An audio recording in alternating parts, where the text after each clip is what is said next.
Hello guys, welcome to Africa's Healthy Choices again. My name is Samuel. Always a pleasure to be with you.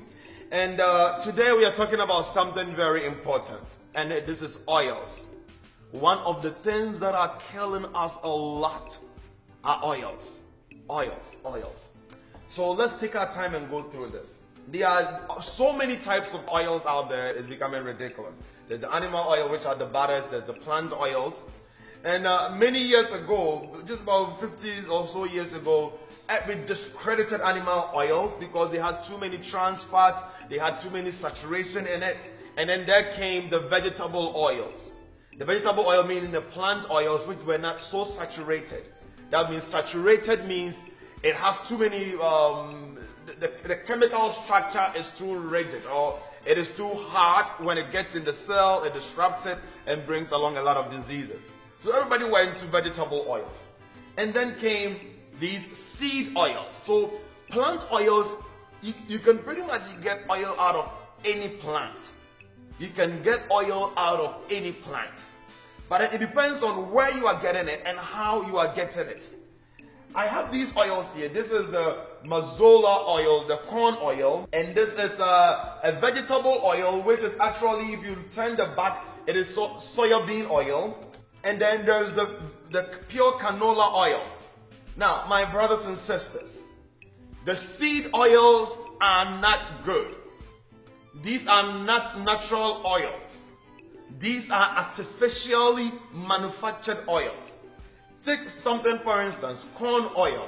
We use a lot of corn in Africa or wherever we came from.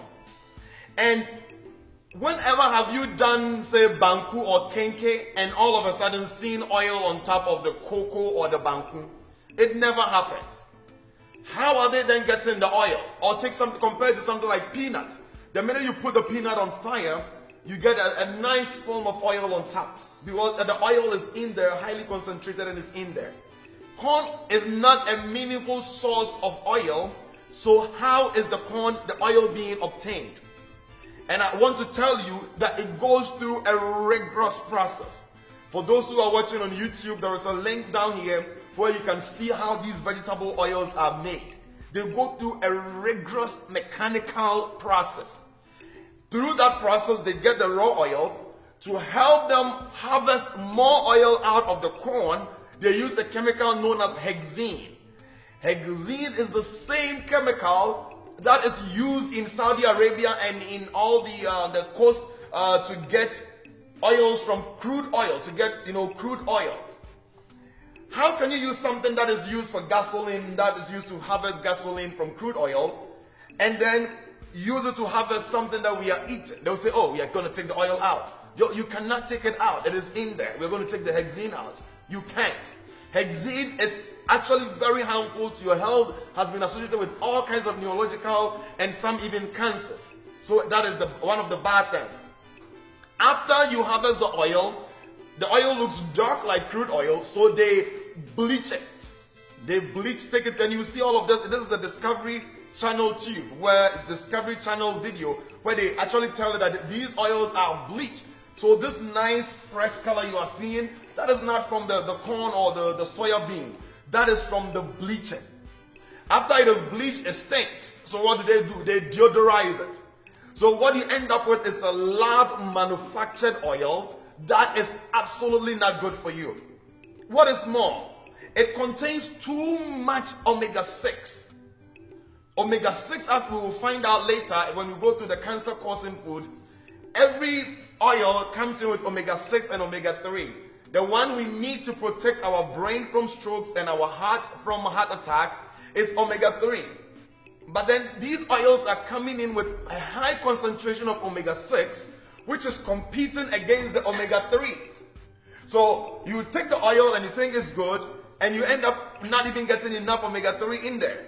Or you eat it with fried fish, which contains a good source of omega-3, but because you are using these oils, you are going to compete the omega-3 with the omega-6 from here. Not a good idea. So my advice, absolutely stay away from these oils. I'm going to put them, including canola oil. Canola oil looks really good on paper, but it is not the best oil. So I strongly advise against canola and all of this. I have recommended canola in the past because it looks good. Not anymore. It's still a vegetable oil from Canada. It's actually from the seed called the rape seed. I don't know why you came up with the name of the seed called rape. They are so bad, I want to get them off the tables. And then I come to the oils that I recommend. These are all natural oils. This is the coconut oil, this is the peanut oil, and this is the olive oil. Now listen to me very carefully. The olive oil, I always advise you to get extra virgin olive oil. Extra virgin means you get it fresh out of the plant. You don't process it too much. Olive oil should be used as the Italians use it. Use it raw. Do not fry it. The minute you fry the pure virgin olive oil, you break the double bonds. And when you break the double bonds, you form free radicals. The olive oil all of a sudden becomes toxic. And that is not a good idea. So I say use olive oil raw. Take a little tablespoon, put it on your as a salad dressing. Some people use it as a salad dressing. Some people put it directly on their bread. You can use it to fry an egg. Do not use it to fry chicken or fish or anything like that. You are destroying all the nutrients in it, and you make it you generate some free radicals.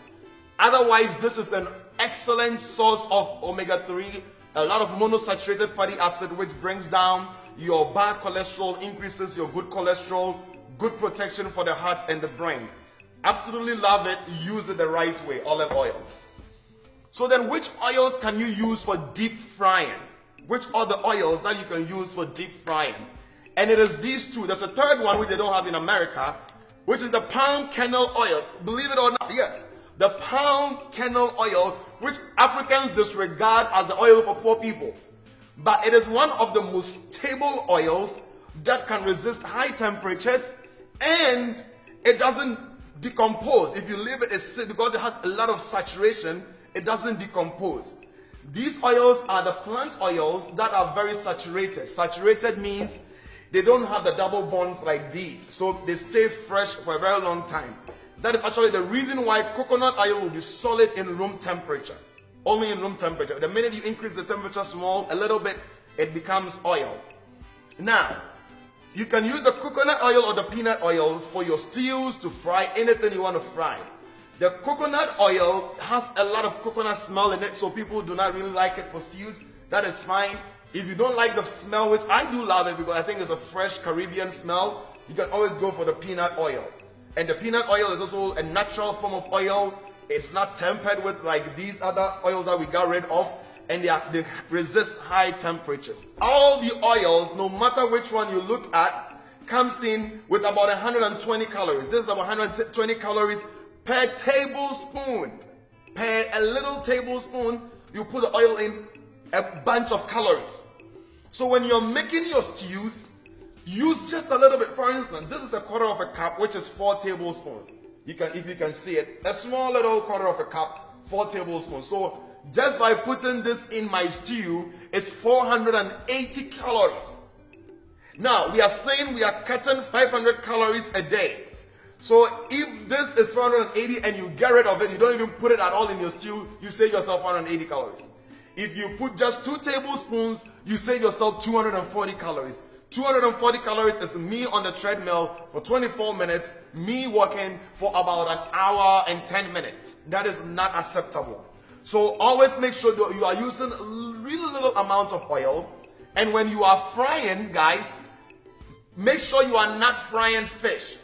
So fish has been proven over and again that you are frying fish actually adversely affect the amount of omega-3, which I already talked about. So things that you're supposed to fry, fish is not part of it. We'll talk more about it in the protein section.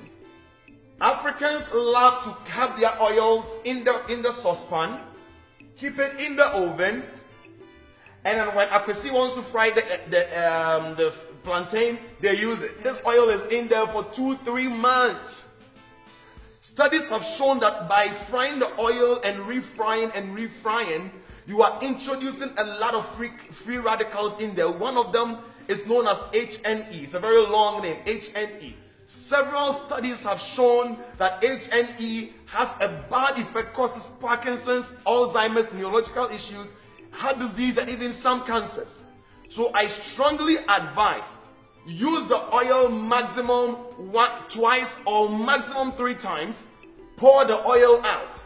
It is not worth your heart disease. These oils are very expensive, by the way. They are way more expensive than the crazy oils that we got rid of, but they are healthy. Even as expensive as they are, I do not want you frying and refrying, because guys, as we already learned, it's bringing us these cancers, these neurological issues that does not benefit us. Use the oil to fry the plantain if you have to. I don't even recommend it. Use it to fry the plantain the following day, get rid of it, get fresh oil, and get this moving. When you do that, you always keep the oil fresh, you protect yourself, protect your brain, protect your family from the diseases that comes with free frying. To summarize, avoid seed oils. You are going to see a list of seed oils on your screen. Avoid those. The other thing you have to go for are the olive oil, coconut oil, peanut oil, or the palm kernel oil if you get it. Now, olive oil has a low heating point, so do not fry it. Use it raw. Put it on the grounded pepper. Put it raw on it, and it's very safe. It's very nutritious. Some antioxidants, great. These oils, the coconut and the peanut, they have a high melting point. They are very stable, a lot of saturation. They can resist heat, and they can have a long half-life, so it stays fresh for a very long time. Use it for deep frying, selective deep frying. If you want to use it for stew, use just a little bit. Use a little bit, because this little cup here, which is 4 tablespoons, is 480 calories. 1 tablespoon is 120 calories. That is the summary. That is it for oils. Thank you very much as always. I want you to, as I always say, like this page, our Facebook page. You can subscribe to our YouTube page so you can get future videos. If you want to get the entire video set on DVD, I say go to our website, africashealthychoices.com. You can get the entire DVD set. Thank you again. God bless you. I'll see you in the next video.